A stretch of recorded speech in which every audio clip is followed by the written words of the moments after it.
दोस्तों, इस वीडियो में आप देखेंगे एक फैंटेसी एडवेंचर मूवी की कहानी। यूरोप की लोक कथाओं पर आधारित ये धमाकेदार फिल्म रहस्य और रोमांच से भरपूर तो है ही, इसका मजेदार अंत देखकर आप लोगों का दिल भी खुश हो जाएगा। इसलिए वीडियो को पूरा आखिरी तक जरूर देखें। चलिए अब कहानी शुरू करते हैं। फिल्म की शुरुआत में कई सालों पहले इटली के दो राज्य मिलान और एम्ब्रिया के सेनापतियों को लड़ते हुए दिखाया जाता है। एम्ब्रिया राज्य का सेनापति मिलान राज्य के सेनापति को मार डालता है और उसके सैनिकों से कहता है, हार मानकर अपना राज्य मेरे हवाले कर दो। पर मिलान राज्य के सैनिक हार नहीं मानते। दोनों राज्य की ये दुश्मनी कई सालों तक जारी रहती है और फिर एक दिन मिलान राज्य की राजकुमारी एलिना को अपने घायल भाई के साथ अपने महल में आते हुए दिखाया जाता है। उसके पिता राजा विल्सन पूछते हैं, क्या हुआ मेरे बेटे को? राजकुमारी एलिना कहती है, एम्ब्रिया राज्य के राजकुमार डेविड अपनी सेना के साथ हमारी महल की ओर आ रहे हैं। हमने उन्हें रोकने की कोशिश की पर हमारे कई सैनिक मारे गए और उसी लड़ाई में मेरा ये भाई घायल हो गया। जल्दी ही उनकी सेना हमारे महल के गेट तक पहुंच जाएगी। राजा अपने घायल बेटे को संभालते हुए उससे कहता है, तुम मेरे राज्य के उत्तराधिकारी हो, मैं तुम्हें कुछ नहीं होने दूंगा। अगले सीन में मिलान राज्य के सेनापति आइवर को दिखाया जाता है। वो किले के गेट के बाहर अपने सैनिकों को निर्देश देते हुए कहता है, जल्दी से महल की घेराबंदी करो, एम्ब्रिया राज्य की सेना बहुत जल्दी यहाँ पहुंच जाएगी। इस पर हथियार बनाने वाला उसका लोहार सेनापति से कहता है, उनके सैनिकों की संख्या हमसे ज्यादा है, हमारी कई सैन्य चौकियां भी नष्ट हो चुकी हैं, यहाँ भी हम उन्हें ज्यादा देर तक नहीं रोक पाएंगे। इधर महल के अंदर राजा का घायल बेटा उनसे कहता है, मेरे पास ज्यादा वक्त नहीं बचा है, लेकिन मैं चाहता हूँ अब दोनों राज्यों की दुश्मनी खत्म हो जाए। ये कहकर वो मर जाता है। अपने बेटे के मरने से राजा दुख और गुस्से से भर जाता है। इसी दौरान राज्य का जादूगर राजा से कहता है, महाराज समय आ गया है दानव पक्षी को जगाने का। राजा कहता है, मैं दुश्मन की सेना के खिलाफ जादू टोने का इस्तेमाल करके खुद को कमजोर नहीं दिखाना चाहता। तो जादूगर कहता है, महाराज आपके पास कोई और विकल्प भी तो नहीं है, आपका बेटा पहले ही मारा जा चुका है और जल्दी ही एम्ब्रिया राज्य की सेना आपके इस महल पर भी कब्जा कर लेगी। ये सुनकर राजा चिंता में पड़ जाता है। राजा की बेटी एलिना उनसे कहती है, कुछ भी हो जाए पिताजी, हम जादूगर और जादू पर भरोसा नहीं कर सकते। इस पर जादूगर उनसे कहता है, इस वक्त सिर्फ मैं ही एक हूँ जो इस राज्य की रक्षा कर सकता हूँ। राजा उससे पूछते हैं, कैसे करोगी तुम राज्य की रक्षा? तो जादूगर उनसे कहता है, महाराज अपना खून दीजिए, मैं उससे दानव पक्षी को जागृत कर दूंगा, फिर वो अकेला ही लाखों सैनिकों को मार सकता है। तो राजा कहते हैं, लेकिन उस दानव पक्षी को कंट्रोल कैसे किया जाएगा, क्योंकि बिना कंट्रोल के वो दानव पक्षी हमारे राज्य के लिए भी खतरा हो सकता है। जादूगर कहता है, महाराज उस दानव पक्षी को जागृत करने के लिए आपके शाही खून की जरूरत होगी और आपके खून से जागृत होने की वजह से वो आपके ही कंट्रोल में रहेगा। अब दुश्मन राज्य को हराने के इरादे से राजा जादूगर की बात मान लेता है और अपनी हथेली पर चाकू चलाकर जादूगर को अपना खून दे देता है। अगले सीन में एम्ब्रिया राज्य के राजकुमार डेविड को दिखाया जाता है, जो अपनी सेना के साथ मिलान राज्य के किले के नजदीक पहुंच जाता है। उसका सेनापति हैरी उससे कहता है, हमारा रास्ता बिल्कुल साफ है राजकुमार, मिलान राज्य की सेना पीछे हट गई है और अब उनकी पूरी की पूरी सेना सिर्फ किले और महल की रक्षा कर रही है। हमें जल्दी से जल्दी किले पर हमला करके उनके महल पर कब्जा कर लेना चाहिए। राजकुमार कहता है, ठीक है। अगले सीन में फिर से राजा विल्सन को दिखाया जाता है, जो अपनी बेटी राजकुमारी एलेना से कहते हैं, मैं अपना बेटा तो पहले ही खो चुका हूँ, अब तुम्हें भी नहीं खो सकता, इसलिए तुम महल के अंदर ही रहो, जादूगर की मदद से हम दुश्मन को हरा देंगे। एलिना उनसे कहती है, जादूगर पर भरोसा नहीं किया जा सकता पिताजी, वैसे भी दुश्मन की सेना हमारे महल के गेट तक पहुँचने ही वाली होगी, हमारे कई सैनिक पहले ही मारे जा चुके हैं, अगर मैं नहीं गई तो उनका हौसला टूट जाएगा।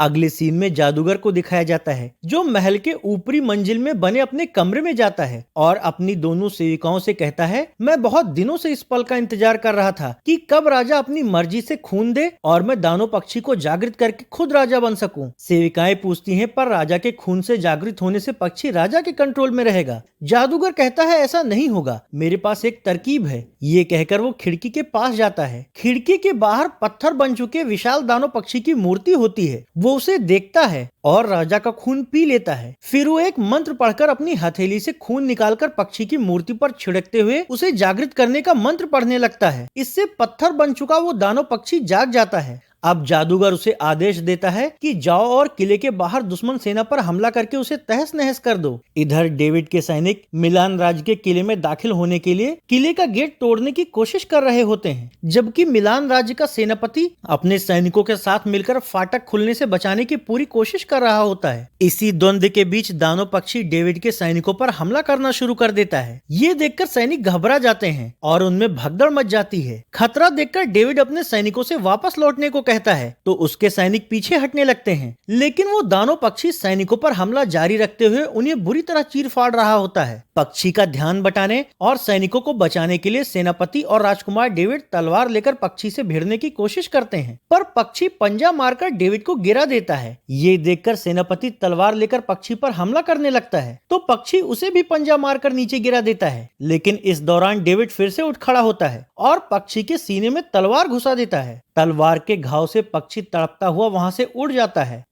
दूसरी ओर जादूगर के सीने में भी घाव हो जाता है। उसका घाव देखकर उसकी दोनों सेविकाएं पूछती हैं, ये क्या हुआ मालिक? जादूगर कहता है, खून की वजह से मेरा और पक्षी का शरीर आपस में जुड़ गया है। उसको होने वाली हर तकलीफ और घाव का असर मेरे शरीर पर भी होगा और मैं उसकी आंखों से यहाँ बैठकर सब कुछ देख सकूंगा। फिर कुछ ही क्षणों में जादूगर का घाव भर जाता है। दासियां पूछती है, ये कैसा चमत्कार है? जादूगर कहता है, दानव पक्षी की एक खूबी ये भी है कि उसका हर जख्म कुछ ही क्षणों में भर जाता है, इसलिए मेरा जख्म भी भर गया। दूसरी ओर पक्षी के डर से डेविड की सेना मिलान राज्य पर कब्जा किए बिना ही वापस लौट जाती है, लेकिन फिर वो दानव पक्षी जादूगर के आदेश पर अपने ही राज्य के सैनिकों पर हमला करने लगता है, जिससे सैनिकों में अफरा तफरी मच जाती है। महल की खिड़की से ये सब देख रहा राजा विल्सन पक्षी को रुकने का आदेश देता है, पर पक्षी नहीं रुकता क्योंकि वो राजा के कंट्रोल में होता ही नहीं। बचने के लिए राजकुमारी एलिना और सैनिक पक्षी पर तीर भी चलाते हैं। उन तीर से होने वाले जख्मों से जादूगर भी तड़पता है। पक्षी के हमले के दौरान ही राजकुमारी एलिना सैनिकों से कहती है, उस दुष्ट जादूगर ने हमारे साथ धोखा दिया है, उसे पकड़ लाओ और फांसी दे दो। राजकुमारी के आदेश पर सैनिक जादूगर के कमरे के बाहर जाकर उसका दरवाजा खोलने की कोशिश करते हैं। जादूगर को पता होता है कि उसका राज खुल चुका है, इसलिए सैनिकों के उस तक पहुंचने से पहले ही वो अपनी सेविकाओं को वहां से भागकर राज्य की सीमा पर स्थित पुराने किले में जाने के लिए कहता है, तो सेविकाएं खिड़की के पास जाकर धुआं बनकर वहां से गायब हो जाती हैं। अब तक सैनिक दरवाजा तोड़कर कमरे के अंदर आ जाते हैं, पर इस दौरान दुष्ट जादूगर पक्षी को खिड़की के पास बुलाता है और सिपाहियों के उसे पकड़ने से पहले ही खिड़की से कूदकर पक्षी की पीठ पर बैठकर राजकुमारी की आंखों के सामने ही वहां से उड़ जाता है।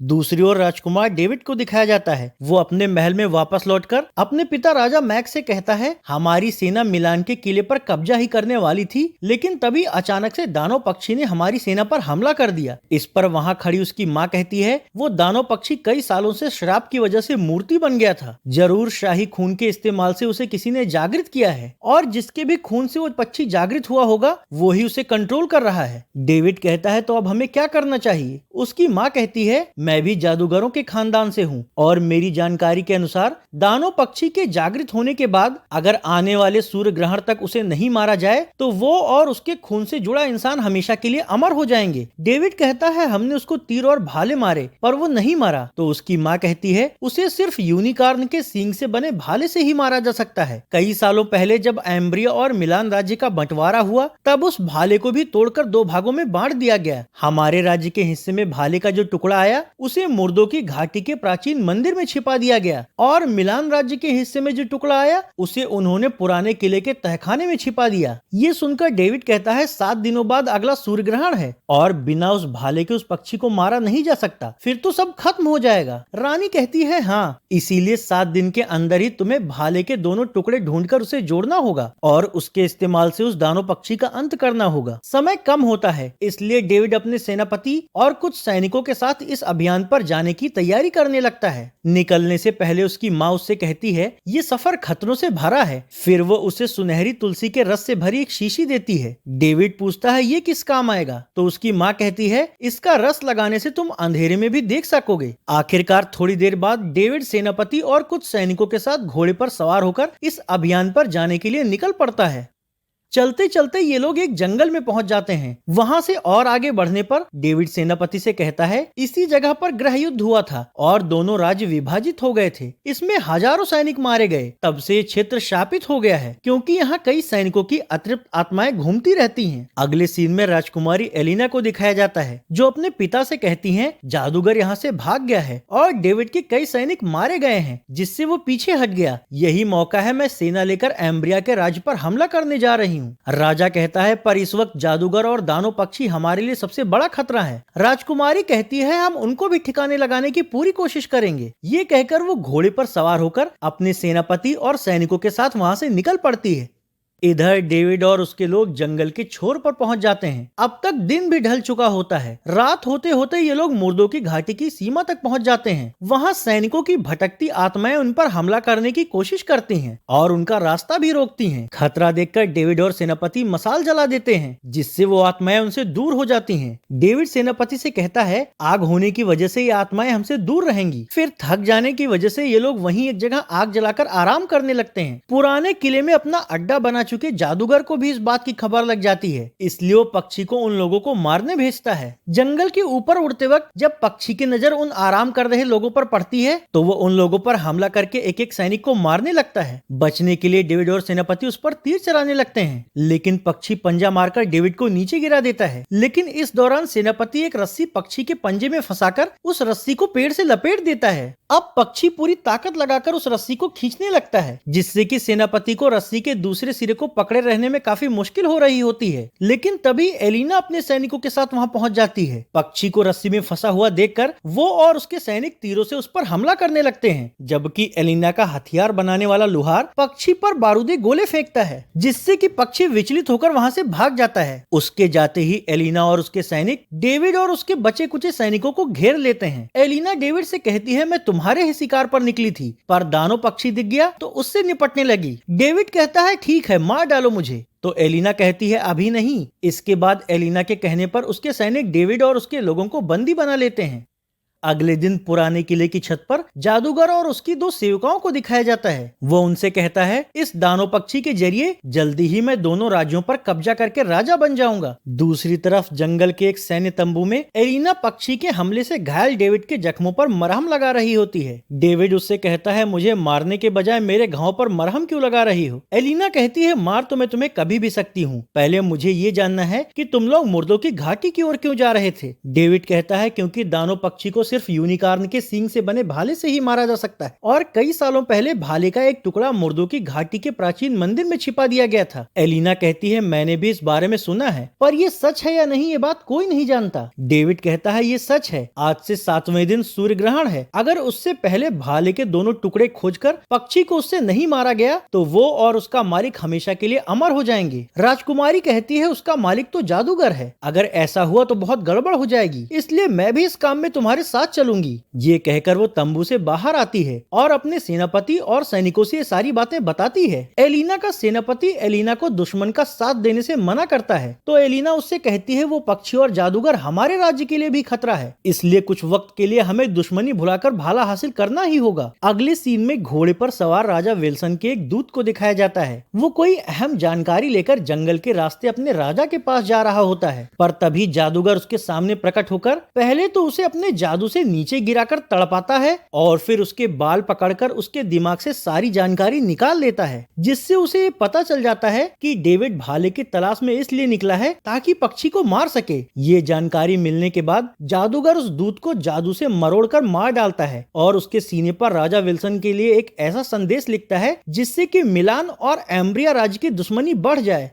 कुछ देर के बाद जब घोड़े की पीठ पर लदी दूत की लाश राजा विल्सन के महल में पहुंचती है तो राजा के सिपाही उसे राजा विल्सन को दिखाते हैं। विल्सन दूत के सीने पर लिखा संदेश पढ़ता है जिस पर यह लिखा होता है कि जल्दी ही दोनों राज्य मेरे अधीन हो जाएंगे, तुम्हारी बेटी लापता हो गई है इसलिए तुम भी आत्मसमर्पण कर दो। ये पढ़कर राजा गुस्से से भर जाता है, उसे लगता है कि ये सब एम्ब्रिया राज्य की सेना ने किया है, इसलिए वो अपने मंत्री से कहता है एम्ब्रिया राज्य ने हद पार कर दी है, पहले तो उन्होंने मेरा बेटा मुझसे छीन छीना और अब मेरी बेटी, सेना तैयार करो, हम पूरी ताकत से उन पर हमला करेंगे। दूसरी ओर डेविड, एलिना और उनके लोगों को दिखाया जाता है जो जंगल को पार करके मुर्दों की घाटी के पीछे बसे गांव में पहुंच जाते हैं। उस वक्त वहां कई घर जल रहे होते हैं। आगे बढ़ने पर एक पुजारी उन लोगों का रास्ता रोकता है। एलिना का सेनापति उससे कहता है, हम यहाँ राजा का प्राचीन मंदिर ढूंढ रहे हैं। पुजारी कहता है, ये जगह शापित है, यहाँ हमेशा ही कोई न कोई अनहोनी होती रहती है। कल रात दानव पक्षी ने यहाँ हमला करके यहाँ के कई घर जला दिए, इसलिए मैं नहीं चाहता कि आप लोग यहाँ से आगे बढ़ें। पुजारी की बात सुनकर डेविड पुजारी के पास जाता है और उनसे कहता है, दानव पक्षी को मारने के लिए हमें भाले का वो टुकड़ा हर हाल में चाहिए, नहीं तो सब कुछ तबाह हो जाएगा। पर पुजारी उन्हें मंदिर में ले जाने के लिए तैयार नहीं हो रहा होता। ये देखकर एलिना का सेनापति जबरदस्ती उसे पकड़कर अपने साथ मंदिर के अंदर ले जाता है। अगले सीन में पुराने किले के छत पर खड़े जादूगर को दिखाया जाता है। वो अपनी सेविकाओं से कहता है, दोनों दुश्मन एक होकर भाले का टुकड़ा लाने गए हैं। सेविका कहती है, तो अब आप क्या करेंगे? इस पर जादूगर दानव पक्षी को आदेश देता है कि जैसे ही वो लोग उस भाले का टुकड़ा हासिल करें, उनसे वो टुकड़ा छीनकर उन लोगों को खत्म कर दो। इधर डेविड, एलिना, उनके सेनापति और पुजारी मंदिर के अंदर जाते हैं, जबकि सभी सैनिक और लुहार मंदिर के बाहर खड़े होकर पहरेदारी कर रहे होते हैं। उसी दौरान उन्हें आसमान में उनकी ओर बढ़ रहा दानव पक्षी दिखता है, जिससे घबराकर वो लोग उस पर हमला करने की तैयारी करने लगते हैं। दूसरी ओर मंदिर के अंदर पहुंचने पर एलिना सबसे कहती है, सामने दिख रही राजा की ये मूर्ति ही वो शापित मूर्ति है और उसके हाथ में जो भाले का टुकड़ा है, हमें वही चाहिए। उनकी बातें सुनकर पुजारी कहता है, उस शापित मूर्ति के हाथ से भाले का टुकड़ा निकालने की गलती मत करना, नहीं तो हम में से कोई जिंदा नहीं बचेगा। हालांकि एलिना का सेनापति पुजारी की बात को नजरअंदाज करके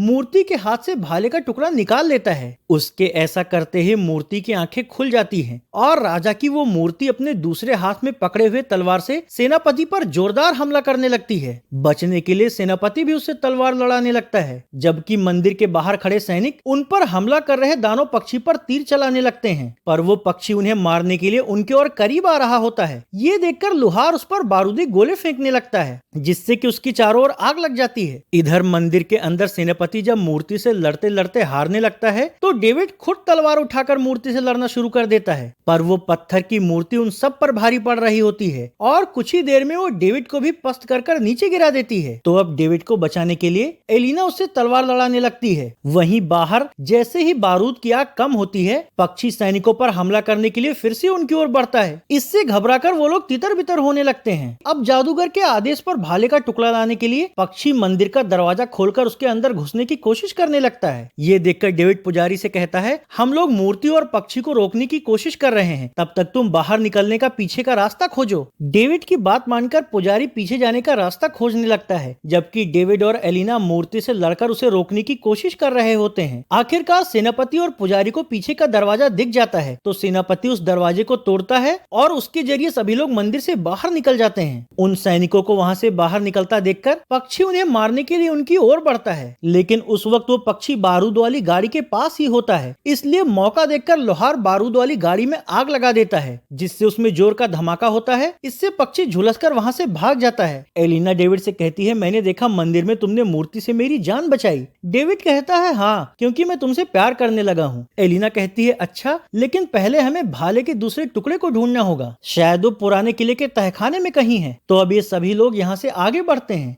जंगल के रास्ते आगे बढ़ते हुए रात हो जाने पर ये लोग एक जगह फिर से रुकते हैं। वहाँ एलिना एक सिपाही से कहती है, उस जादूगर और पक्षी को हराना हम सबके बस की बात नहीं है, इसलिए हमें अपनी पूरी सेना बुलानी होगी। डेविड कहता है, ठीक है, तुम अपने पिता के पास संदेश भेज दो और मैं अपने पिता के पास। उनसे कहो कि हमारी सेनाएं पुराने किले के सामने इकट्ठा हों, हम उन्हें वहीं मिलेंगे। तो अब दो संदेशवाहक संदेश लेकर दोनों राज्यों को जाने के लिए निकल पड़ते हैं। अगले सीन में फिर से जादूगर को दिखाया जाता है, जो अपनी सेवकाओं से कहता है, उन लोगों ने भाले का एक टुकड़ा हासिल कर लिया है, पक्षी उसे लाने में नाकाम रहा। अब इससे पहले कि वो लोग दूसरा टुकड़ा भी हासिल करें, तुम दोनों जाओ और चालाकी से उन्हें रिझाकर किसी तरह वो टुकड़ा लेकर आओ। तो सेविकाएं रात में उस जंगल में जाती हैं, जहां डेविड और एलिना के लोग आराम करते हुए सो रहे होते हैं। उस समय वहां सिर्फ लुहार ही जाग रहा होता है। सेविकाएं उसे धीरे से आवाज देती हैं, तो लुहार उनके पास जाता है। अब सेविकाएं उसके शरीर से लिपटकर उसे रिझाने लगती हैं। वासना के जाल में फंसने की वजह से लोहार उनकी चाल नहीं समझ पाता और उनके मांगने पर भाले का टुकड़ा लाकर उन्हें दे देता है। फिर सुबह डेविड और एलिना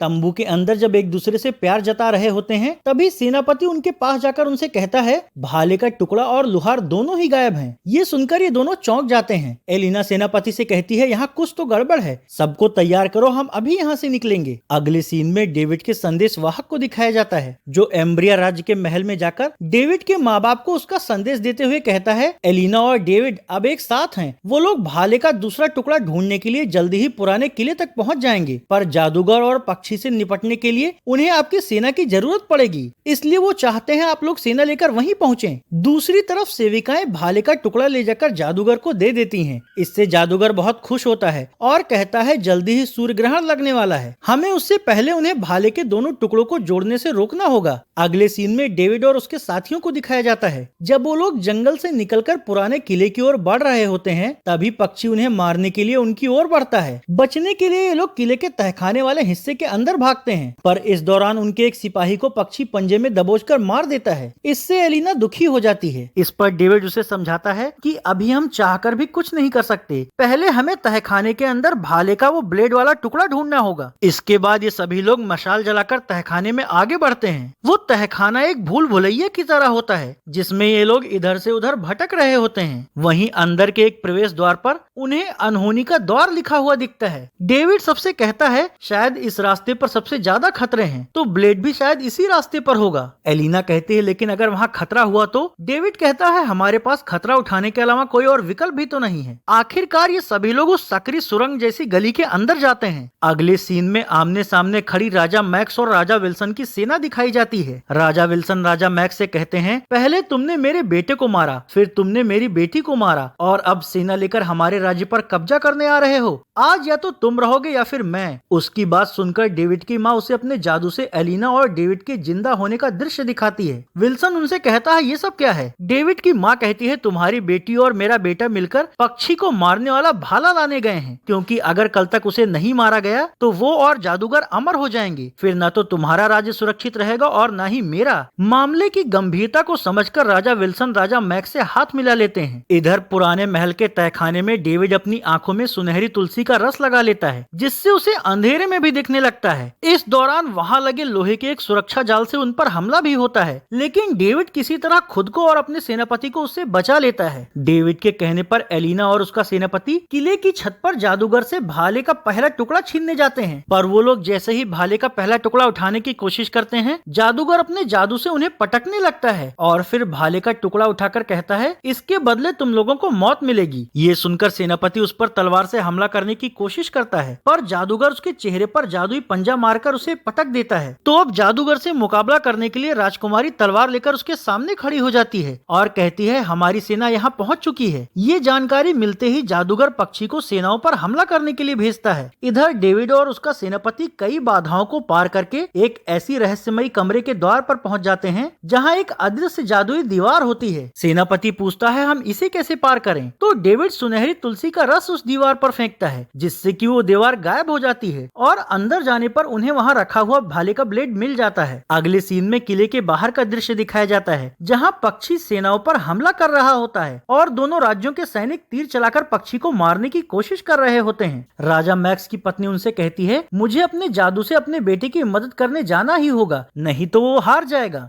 मैक्स कहते हैं लेकिन इसमें तुम्हारी जान भी जा सकती है। तो रानी कहती है मैं जान देकर भी उसकी रक्षा करूंगी। दूसरी ओर ब्लेड लेकर तहखाने से बाहर निकले डेविड और सेनापति पर सेविकाएं अपने जादू से हमला करके उन्हें मारने की कोशिश कर रही होती हैं, पर इससे पहले कि वो उन्हें मार पाती, डेविड की माँ वहां कर अपने जादुई शक्ति से सेविकाओं पर जवाबी हमला करने लगती है। डेविड अपनी माँ से वहां से जाने के लिए कहता है, लेकिन वो कहती है मेरे मरने के बाद भी मेरी शक्तियाँ तुम्हारी हिफाजत करेंगी। ये कहकर वो अपनी ऊर्जा शक्ति का जोर से विस्फोट करती हैं, जिससे कि उनका शरीर नष्ट हो जाता है, लेकिन उससे निकली ऊर्जा शक्ति दोनों सेविकाओं को भी भस्म कर देती है। वहीं किले की छत पर जादूगर राजकुमारी से कहता है मैं चाहूँ तो तुम्हें एक ही झटके में मार सकता हूँ, लेकिन थोड़ी ही देर बाद सूर्य ग्रहण है और उसके बाद मैं हमेशा के लिए अमर हो जाऊंगा। तुम चाहो तो मेरी रानी बनकर जिंदा रह सकती हो। पर एलिना उसकी बात न मानकर फिर से उस पर हमला करने की कोशिश करती है, तो जादूगर उसकी गर्दन पकड़ लेता है, लेकिन तभी डेविड और सेनापति भाले का ब्लेड लेकर वहां पहुंच जाते हैं। उनके हाथों में ब्लेड देखकर जादूगर बिना हाथ लगाए ही उन्हें अपने जादू से नीचे पटक देता है और डेविड का गला दबाते हुए उसके हाथ से ब्लेड छीन लेता है। फिर वो भाले के दोनों हिस्सों को जोड़कर डेविड को मारने के लिए भाला ऊपर उठाता है। ये सब देख रही एलिना डेविड को बचाने के लिए जादूगर से कहती है, मैं तुमसे शादी कर लूंगी लेकिन इसे जिंदा छोड़ दो। उसकी बात मानकर जादूगर रुक जाता है और एलिना से बातें करने लगता है, पर तभी मौका देखकर सेनापति पीछे से जादूगर का गला पकड़ लेता है। तो जादूगर अपने पक्षी को उन्हें मारने के लिए बुलाता है। उसी वक्त डेविड अपनी माँ की जादुई शक्ति से उठ खड़ा होता है और भाला उठाकर उनकी ओर बढ़ रहे पक्षी के शरीर में घुसा देता है। वो भाला लगते ही पक्षी पत्थर की तरह टूटकर बिखर जाता है और जादूगर का शरीर भी उससे जुड़ा होने की वजह से बर्फ की तरह पिघल जाता है। इस जीत के बाद दोनों राज्यों की दुश्मनी खत्म हो जाती है और डेविड और एलिना की शादी हो जाती है। इस तरह ये फैंटेसी एडवेंचर मूवी यहीं खत्म हो जाती है।